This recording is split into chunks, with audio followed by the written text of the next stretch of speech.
오늘 어린이 주일인데요. 그래서 우리 자녀들 함께 생각하면서 하나님의 말씀을 나누려고 합니다. 여러분, 대한민국의 학구열은 실로 대단합니다. 우리가 지금 미국에 살고 있지만 사실 미국에 살아도 코리안 가정은 코리안 가정이죠. 한국의 학구열이 미국에 미치는 영향도 참 크다는 이야기를 여기저기서 듣습니다. 자녀들을 보다 잘 양육하고 세우기 위해서 미국에 이민 오신 가정들의 이야기도 많이 듣습니다. 그만큼 자녀들을 잘 키우고 싶은 마음이 우리 모두에게 있는 거지요. 목사님 화면 넘겨주시면 좋을 것 같아요. 그런 마음이 있는 거죠. 대한민국의 대학 진학률이 세계적인 수준이라는 이야기는 우리가 이미 익히 아는 이야기입니다. 미국에서도 보면 사실 여러분 대학 많이 가지 않아요. 가지 않을 마음이 있으면 얼마든지 안 가는 아이들도 많이 있는데 한국은 거의 다 대학에 보내잖아요. 그게 당연한 것이라 생각하고 말입니다. 그것이 한국의 모습인 거죠. 2년 전에 통계를 보니까 한국의 초, 중, 고등학교 사교육비 합계가 26조에 달했습니다. 별로 놀라지도 않으시는데 여러분 26조면 큰 돈이에요. 근데 여러분 이 돈이 얼마나 큰 돈이냐면요. 2022년도 전 세계가 사용한 사교육비, 모든 나라에서 초, 중, 고등학생들을 위해 사용한 사교육비가 있는데 그 중에 한국이 쓴 돈이 4분의 1이에요. 그러니까 한국이 전 세계 조그만 나라인데 한국이 지출한 사교육비의 총액이 전 세계의 사교육비 총액의 4분의 1이라고요. 다음 세대도 자녀들을 어떻게 해서든지 잘 키우고 성공시키고 싶어하는 부모들의 모습과 욕심을 알 수 있는 대목이다라고 할 수 있습니다. 그런 열심을 가지고 부모들이 자녀들을 키워내지요. 그런데 그렇게 자란 자녀들이 정말로 행복한가라고 물으시면 이 부분에 대한 답은 글쎄요 일 수밖에 없습니다. 우리가 이미 아는 것처럼 한국의 자살률은 전 세계 1위가 된 지 오래되었습니다. 역으로 출산율은 0.7 안팎에 되어서 최하위라고 하지요. 본인들의 삶이 정말로 행복하다면 다음 세대를 많이 낳아서 그 삶을 물려주고 싶을 텐데 본인들이 그렇지 못하다고 느끼니까 자녀 낳는 일에도 소극적인 거예요. 올해 자녀 출산율이 0.7이라는 이야기가 계속 언론에 나오거든요. 0.72, 0.68이 왔다 갔다 하는데 이 일이 얼마나 심각한 일이냐면요. 0.7 정도 되니까 그러면 70% 정도고 그러면 뭐 좀 주나 보다 이렇게 느끼실 수 있는데 생각해 보면 이것보다 훨씬 심각합니다. 여러분 상상해 보세요. 100명이 사는 마을이 있는데 출산율이 0.7이라고 하면 100명에 사는 마을에 그 다음 세대는 몇 명이 되는 거예요? 70명이 된다고 생각하는데 실은 그렇지 않아요. 왜냐하면 100명 중에 반은 남자 반은 여자잖아요. 그러니까 가정이 몇 가정인 거예요? 50가정인 거예요. 50가정이 결혼해서 0.7%로 아이를 낳으니까 그 아이가 몇 명 태어나는 거죠? 35명 태어나는 겁니다. 100명이 살던 마을의 다음 세대 35명이에요. 그러면 이 35명, 한 명 더 추가 36명이라고 해보시죠. 이 36명의 아이를 출산했다면 다음 세대는 또 몇 명이 되는가? 가정이 몇 가정이에요? 18가정인 거예요. 36명이니까 18가정에서 0.7%의 아이를 낳으면 어떻게 되어져요? 아이 수가 70%라고 해도 12명, 3명밖에 되지 않습니다. 이게 두 세대만 거쳐도 이만큼 되는 거죠. 그 다음에는 가정이 6, 7가정밖에 없어요. 아이는 3명, 4명이 되는 거예요. 그러니까 여러분 인구 소멸의 위기에 대한민국이 처해 있다라고 연일 언론이 보도하는데 사실 이 말이 허언이 아닌 거죠. 10년, 20년 뒤에 이런 일들이 얼마든지 벌어질 수 있습니다. 이미 출산율이 1 밑으로 내려온 지가 좀 되었기 때문에 아직 저희가 실감하지 못하지만 조금만 지나면 한국의 젊은 세대가 확 줄어든 것을 느끼실 수 있을 거예요. 그런 시대를 살고 있는 거죠.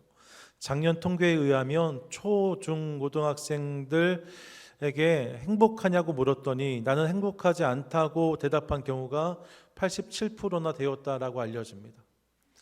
여러분 어마어마한 재정을 투입하고 어마어마한 열심을 가지고 부모들이 아이들을 양육하는데 정작 그 아이들 중에 13%만이 나는 행복하다라고 말했다는 거죠. 87%는 나는 행복하지 않다고 느끼고 말한다는 거예요. 여기에 우리 오늘 세대의 부모의 고민이 있습니다. 자녀를 정말로 잘 키우고 싶은 마음이 우리 모두에게 있는데, 우리 다음 세대가 잘 됐으면 하는 마음이 우리 모두에게 있는데, 그런데 그 열심과 노력에도 불구하고 그 결과가 그렇지 못하다는 것들 우리가 보고 또 마주하고 있다는 거죠. 어떻게 해야 될지 잘 모르겠다는 생각이 듭니다. 여러분, 인생의 답을 모를 때 우리가 달려가야 될 곳이 있습니다. 거기가 어디냐? 거기가 성경이에요. 하나님 말씀, 거기에 답이 있다고 저는 믿습니다. 여러분 믿으시죠? 아멘. 그러니까 여러분, 말씀 앞에 나아가 하나님이 뭐라고 말씀하시는지 귀를 기울이는 것이 지혜인 거죠. 하나님께서 가족과 자녀들의 다양한 말씀들 우리 가운데 허락하시는데, 특별히 오늘은 그 많은 말씀들 중에 함께 읽었던 말씀이요, 잠언 22장 6절 말씀을 함께 상고해 보려고 합니다. 본문을 보시면 자녀를 양육하고 세우는 일에 대해서 몇 가지 부분을 말씀하신다는 것을 깨닫게 되어집니다. 먼저 본문을 통해 우리는 배움의 시기를 생각해 볼 수 있어요. 배움의 시기. 잠언 22장 6절인데 한 번 더 같이 읽겠습니다. 함께 읽습니다. 시작. 마땅히 행할 길을 가르치라. 그리하면 늙어도 그것을 떠나지 아니하리라. 아멘. 마땅히 행할 길을 아이에게 가르치라 라고 말씀합니다. 여러분, 마땅히 행할 길을 가르치는데 누구에게 가르치라고 말씀하고 있어요? 아이에게 라고 말씀합니다. 어른이 되었을 때 혹은 어른에게라고 말하지 않아요. 아이의 때에 가르치라고 말씀하고 있습니다. 원문을 보면 이 아이란 단어가 나르라는 단어인데, 이 나르라는 단어는 좁게 해석하면 젖먹이 때를 의미하고요, 좀 넓게 해석하면 청소년 시기까지를 포함한 때라고 말할 수 있습니다. 여러분, 그때 아이들을 가르치는 것이 중요하다라고 말씀하고 있다는 거죠. 기억하고 싶습니다. 여러분, 배움의 시기가 있다는 거예요. 평생 교육 시대를 살고 있습니다. 전 세대에 걸쳐 다양한 교육이 진행되고 있습니다. 요람에서 무덤까지라는 표어가 이제 정말로 전 세대 가운데 사회적 책임이 현실이 되면서 이 일이 이루어지는 시대를 살아가고 있습니다. 우리 교회에도 주중에 쉼 없이 무언가를 배우시는 어르신들이 계세요. 그분들 보면 제 마음 가운데 존경심이 듭니다. 그런 열심과 열정을 가지고 조금 더 배우시려고 하는, 조금 더 나은 일들을 해보려고 하시는 모습이 귀감이 되는 거죠. 여러분, 100세 시대입니다. 늦은 때는 없어요. 그러니까 오늘이라도 우리가 할 수 있는 것들이 있다면 열심히 배우는 것 모두에게 중요하다라고 말씀드릴 수 있습니다. 모든 세대에 있어서 배움은 중요해요. 하지만 그럼에도 아이의 때, 젊음의 때의 배움은 더욱 중요하다는 사실을 잊으면 아니 됩니다. 모든 세대에서 배움은 일어나야 되는데, 특별히 우리 아이들, 자녀들, 그들의 때에 이 배움은 더욱 중요하다는 거예요. 왜냐하면 삶의 중요한 부분들이 그때 대부분 형성되기 때문입니다. 여러분, 말씀드리지 않아도 우리가 이미 익히 아는 부분인데, 3살 버릇 80까지 간다는 말이 있습니다. 이는 여러분, 버릇이 오랫동안 간다는 의미를 담고 있는 것이 아니에요. 3살 버릇이 80까지 간다는 말은 버릇이 오래 간다는 의미. 그럼 여러분, 13살 때 버릇은 90까지, 23살 때 버릇은 100살까지 가야 되잖아요. 근데 그런 걸 말하는 게 아닌 거죠. 그럼 이 말은 어떤 의미입니까? 3살 때, 즉 어렸을 때 형성되어지는 중요한 가치와 기준들이 그의 삶의 평생을 좌우할 수 있다는 의미입니다. 실제로 성격이나 성품 등의 기본틀이 이때 자리가 잡힌다라고 학자들은 설명합니다. 삶의 중요한 가치관도 이때 만들어진다라고 많이들 이야기하지요. 그러니까 아이의 때에 그들을 잘 양육하는 것이 중요해요. 영어권 부모들을 보면, 저희 EM 식구들 있잖아요. 보면 아이들 루틴을 만들어주는 일에 열심 내는 모습을 보고 제가 놀랄 때가 있습니다. 아이들한테 루틴을 만들어줘야 된다고 해서 자는 시간도 정해놓고 먹는 시간도 정해놓고 이런 것들을 하는 거죠. 그 시간을 지키려고 애를 써요. 여러분, 그게 가만히 생각해 보시면 3살 버릇 80까지 간다의 확장판일 수 있습니다. 그리고 학자들의 의견에 따르면 실제로 그런 루틴이 만들어지면 아이들 안에 신뢰가 형성된다는 거예요. 안정감이 형성된다는 거예요. 그래서 정서적으로 훨씬 더 안정된 아이들이 성장할 수 있다, 이런 이야기들을 하더라고요. 제가 최근에 읽은 책에서 본 내용입니다. 야, 참 지혜로운 일이다 생각해 보았어요. 아이의 때를 잘 양육하는 일이 중요하다는 거죠. 예, 이렇게 말씀드리면 목사님 저희는 아이 다 키웠는데요 하실 수 있어요. 맞지요? 아이 다 키우셨습니다. 하지만 여러분 그게 끝이 아닌 거 다 알고 계시잖아요. 아이가 자라면 또 누가 찾아와요? 손주들이 찾아와요. 저희 교회에도 손주들 보시느라 정신없는 할아버지 할머니들 많이 계신 것 알고 있는데, 여러분 손주를 보시는 건데 그냥 손주를 보는 게 아니라 그 아이의 인생에서 가장 중요한 때를 지금 돌봐주고 계신 거예요. 그러니까 그 역할이 중요하다는 것을 기억할 필요가 있는 거죠. 뿐만 아니라 부모에게 자녀는 언제나 어린 존재입니다. 꼭 손주가 아니더라도 관연한 자녀들이라고 해도 여전히 자녀들은 우리 가운데 어린 존재인 거죠. 나에게 어린이인 거죠. 그러므로 남겨진 시간 중에 오늘이 가장 빠른 날이라고 했으니까요, 오늘부터라도 우리 자녀들에게 말입니다, 소중한 것을 전하고 남기는 우리 모두가 될 수 있기를 간절히 소망합니다. 아멘. 아이들의 때에 잘 양육하는 것이 중요하다고 말씀을 드렸어요. 그러면 무엇을 가르쳐야 할까요? 배움의 내용에 대해서 성경에서 확인하는데 22장 6절 다시 한번 보겠습니다. 뭐라고 말씀합니까? 마땅히 행할 길을 아이에게 가르치라, 이렇게 말씀해요.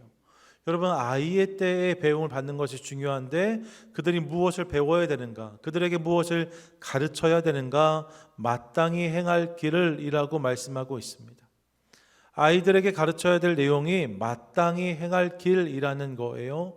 이 부분을 주목하고 싶습니다. 여러분, 마땅히 행할 길이 무엇일까요? 마땅히 행할 길이라는 부분을 원어로 보면 그 길의 입구라는 의미를 가지고 있습니다. 인생에 있어서 가장 중요한 일들이 시작될 수 있도록 그 입구를 잘 만들어주는 것이 중요하다는 거죠. 이게 인생에서 가장 중요한 일들을 깨닫게 해야 된다는 거예요. 인생에서 가장 중요한 일들이 무엇일까요? 전도서 12장 13절 이렇게 말씀하는데 함께 읽습니다. 시작. 일의 결국을 다 들었으니 하나님을 경외하고 그의 명령들을 지킬지어다. 이것이 모든 사람의 본분이니라. 아멘. 여러분, 인생을 다 산 사람이 말입니다. 인생의 모든 것을 둘러본 결과 전도자가 뭐라고 말합니까? 일의 결국을 다 들었으니 하나님을 경외하고 그 명령을 지키라고 말씀하고 있어요. 이것이 모든 사람의 본분이랍니다. 이것이 인생의 본분이고 인생의 기본이고 인생의 중요한 일이라고 말씀하고 있는 거죠. 예, 하나님을 경외하는 것, 그리고 그분의 말씀으로 살아가는 것, 이것이 중요하다라고 성경은 도전합니다. 에베소서 6장 4절도 보세요. 이렇게 말씀하는데 너희 자녀를 이라고 말한 다음에 뒤에 보니까 훈계로 양육하라 라고 말씀합니다. 주의 교훈과 훈계로 양육하라. 주의 교훈과 훈계, 이것이 마땅히 행할 길이라는 거죠. 하나님의 말씀과 그 말씀의 가치, 그 말씀에 담겨있는 기준들을 전하는 것이 중요하다는 거예요. 무엇으로 우리 아이들을 양육할 것인가? 하나님 말씀으로 양육하라고 말씀하고 있는 거죠. 그들을 그렇게 하나님을 경외하는 자녀로 하나님 말씀을 붙잡고 살아가는 인생으로 세워가라는 거예요. 이것이 중요하다고 성경은 말씀하고 있습니다. 여러분, 오늘 우리는 자녀들에게 무엇을 가르치고 있습니까? 그럼 무엇을 가르치세요? 영어, 수학도 물론 중요하지요. 책을 많이 읽고 문제를 많이 푸는 것도 중요합니다. 한국에서는 요즘에 의대가 가장 인기라고 말하는데 미국에서는 어떤 전공들이 인기라고 흔히 말하냐면 STEM이란 말을 해요.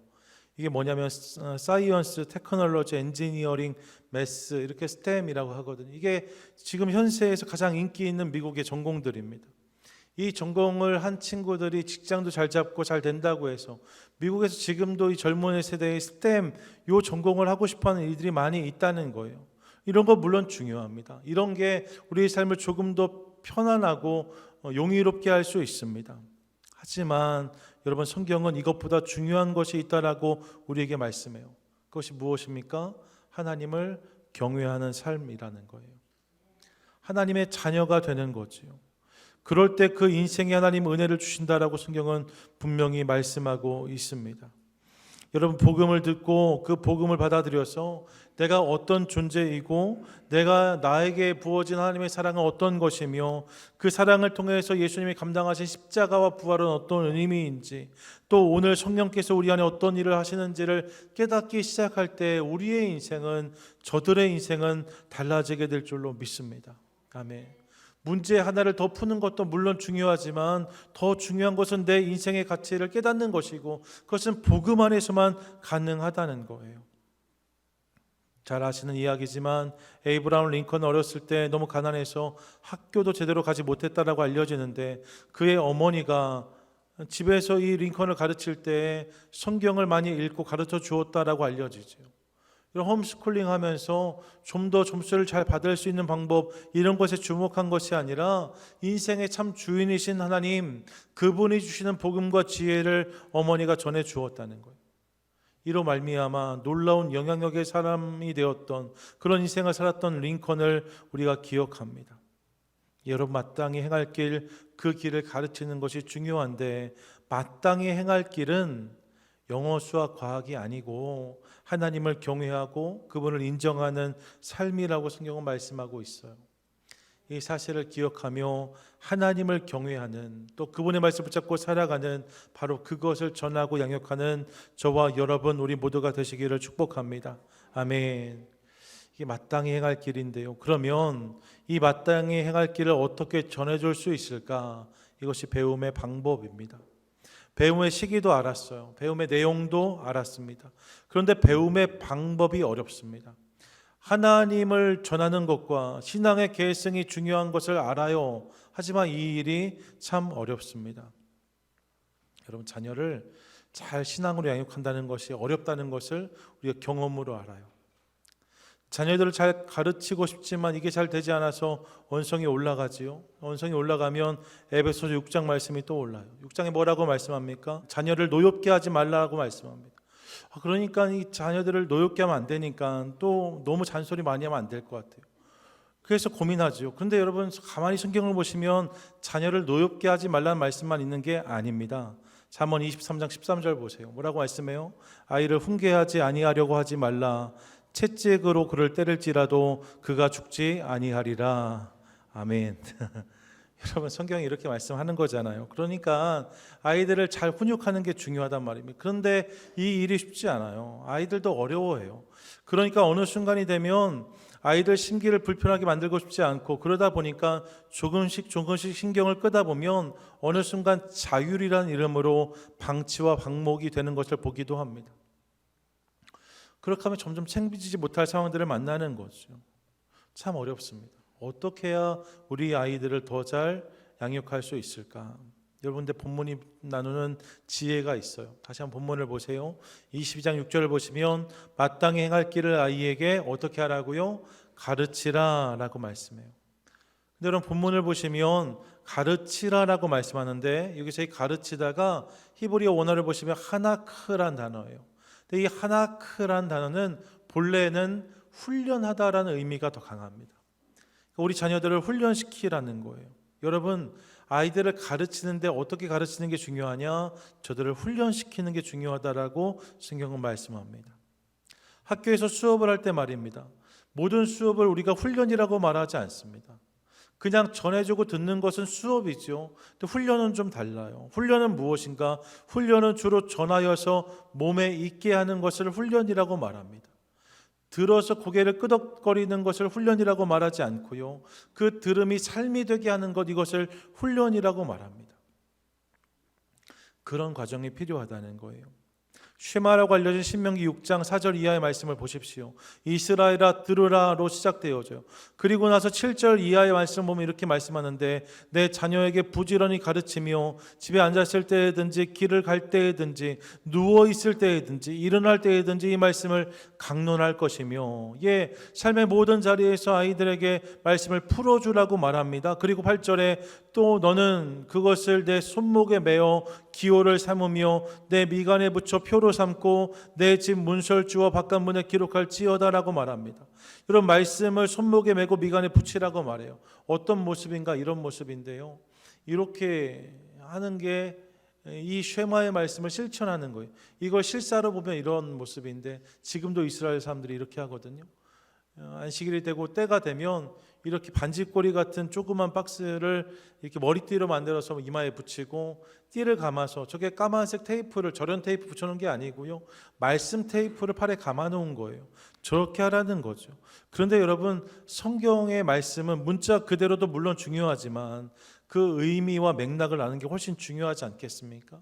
예수님께서 그렇게 말씀하시는 거잖아요. 하나님 말씀의 정신과 마음을 깨달으라고 말입니다. 그러면 손목에 메고 미간에 붙여라, 하나님 말씀을. 이건 무슨 말입니까?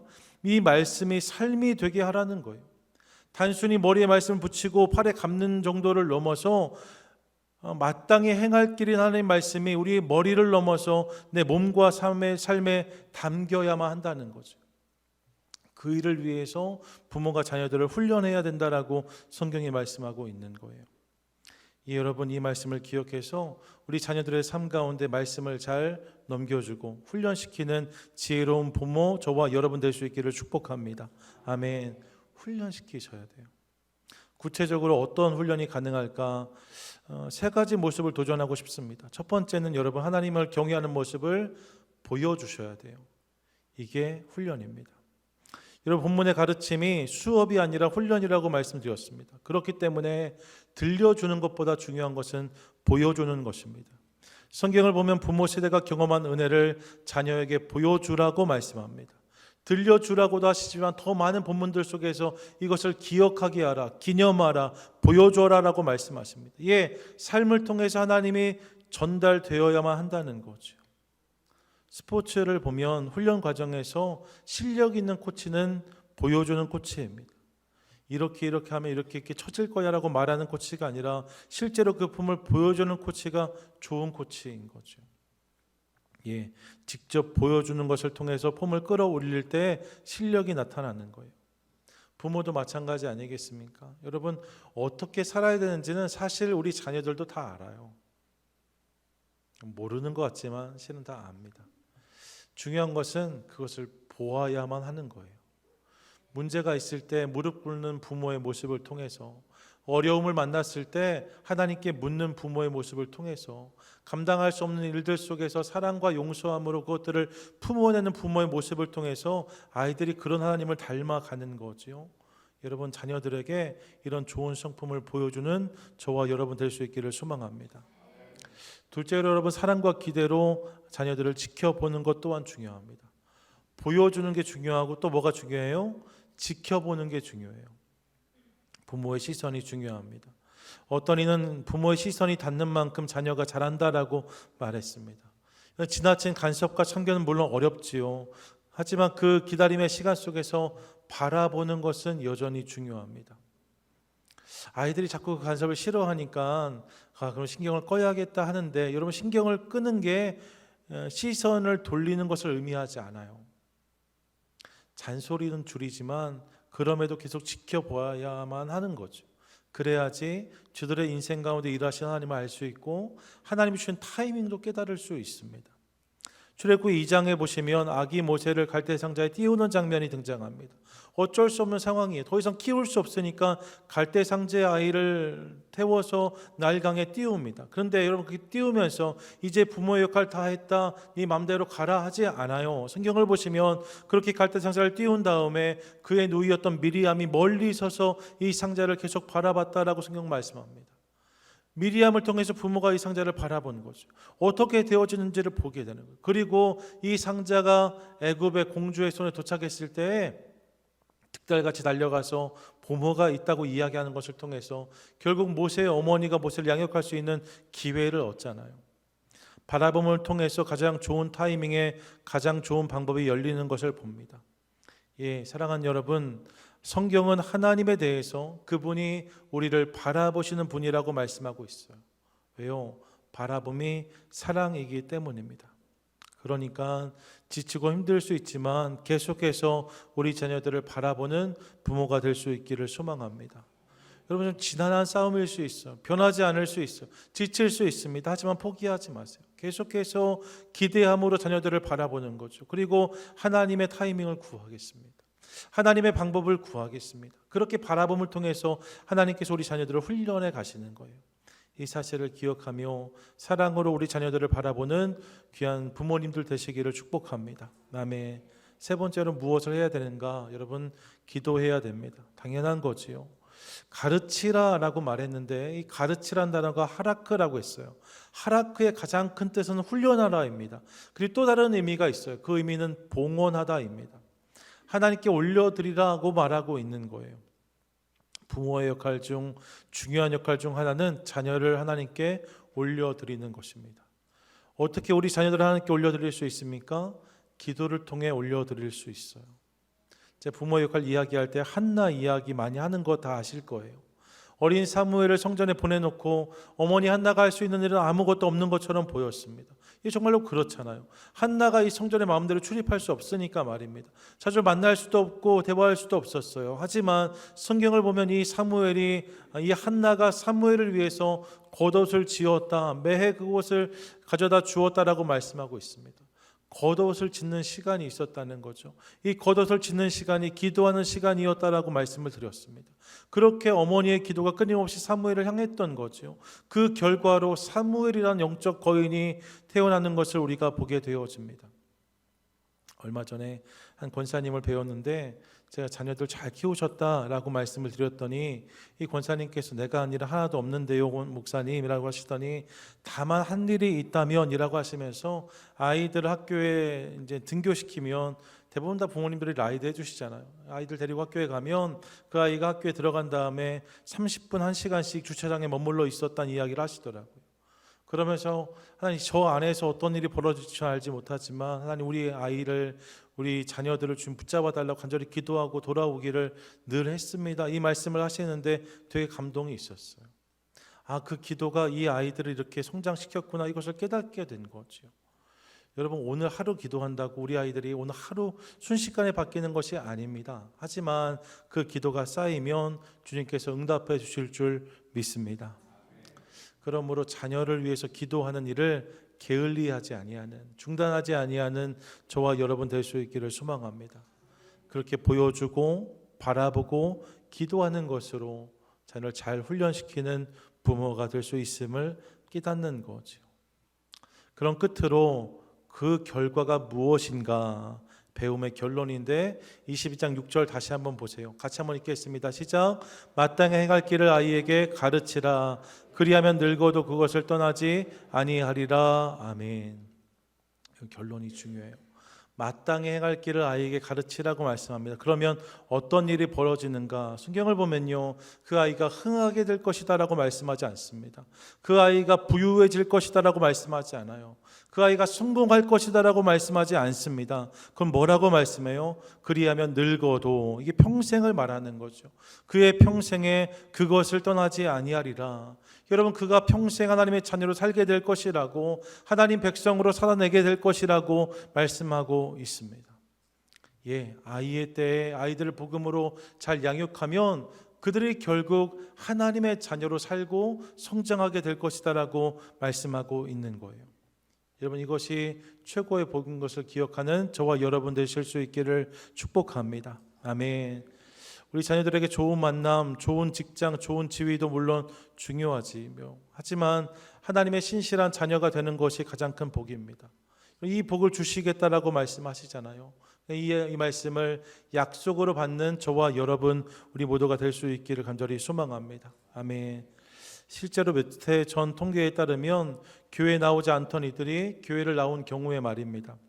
교회를 나오게 된 가장 큰 퍼센테이지가 어렸을 때의 교회에 대한 기억 때문이다라고 통계에서 확인이 되었어요. 한동안 교회를 안 나왔는데 그렇게 하다가 교회를 나오게 된 사람들 중에 말입니다. 예수를 믿게 된 이들 중에 확인해 보았더니 내가 어렸을 때 교회 나갔던 기억이 있는데 그 기억을 더듬어서 교회 나오게 되었습니다. 대답한 사람이 가장 많았다는 거예요. 아이에게 마땅히 행할 길을 가르쳤더니 그들이 결국 하나님께 돌아왔다는 것을 확인할 수 있는 거지요. 그러니까 이 믿음으로 우리 자녀들을 위해서 기대하고 기도하는 저와 여러분 우리 모두가 될 수 있기를 소망합니다. 지금은 그렇지 않을 수 있어요. 우리 교회 식구들 중에서도 자녀들이 신앙생활 성실하게 하지 않아서 고민하고 기도하고 계신 부모님들의 이야기를 듣습니다. 그럴 수 있어요. 하지만 저에게 믿음이 있습니다. 계속 하나님을 신뢰함으로 기도할 때 결국 하나님께서 하나님의 때에 저들을 가장 아름다운 모습으로 주님 앞에 세워주실 거예요. 그것을 기대하면서 계속 저들을 위해 응원하고 기도하는 우리 되도록 하겠습니다. 그리고 이 맥락에서 우리 교회 학교 위에서도 함께 기도하시지요. 단순히 여러분 이렇게 생각해 보니까 우리 어린아이들의 사역은 말입니다. 어린아이들을 돌보는 것이 아니라 저들의 평생이 하나님을 경외하는 인생이 될 수 있도록 하는 시작이 담기는 사역이 바로 CM, 뉴스, EM 사역인 것을 깨닫습니다. 그 사역들이 지금 저곳에서 일어나고 있는 거죠. 여러분 이 일들을 통해서 저들의 평생이 하나님께 붙들리게 되는 거예요. 그렇게 이 사역을 잘 감당하는 우리 모두가 될 수 있기를 간절히 소망합니다. 눈물과 기도의 자녀는 망하지 않는다라고 했어요. 여러분 눈물과 기도의 자녀는 망할 수 없지요. 왜요? 하나님이 계시기 때문입니다. 이를 기억하며 저희 매해마다 어린이 주일 자녀에 대해서 함께 나누고 기도하는데 오늘 특별히 하나님 우리 가운데 은혜와 지혜를 더해 주셔서 우리 자녀들을 잘 훈련시키는 부모가 되게 하시고 그들을 위해 계속 기도하는 일을 잘 감당하는 부모 또 교회 우리 되게 하셔서 우리보다 우리 다음 세대에 더 풍성한 주의 역사와 은혜가 드러나게 하여 주시옵소서. 함께 기도하고 응답받는 저와 여러분 우리 모두가 되시기를 주님의 이름으로 간절히 축원드립니다. 아멘. 아멘.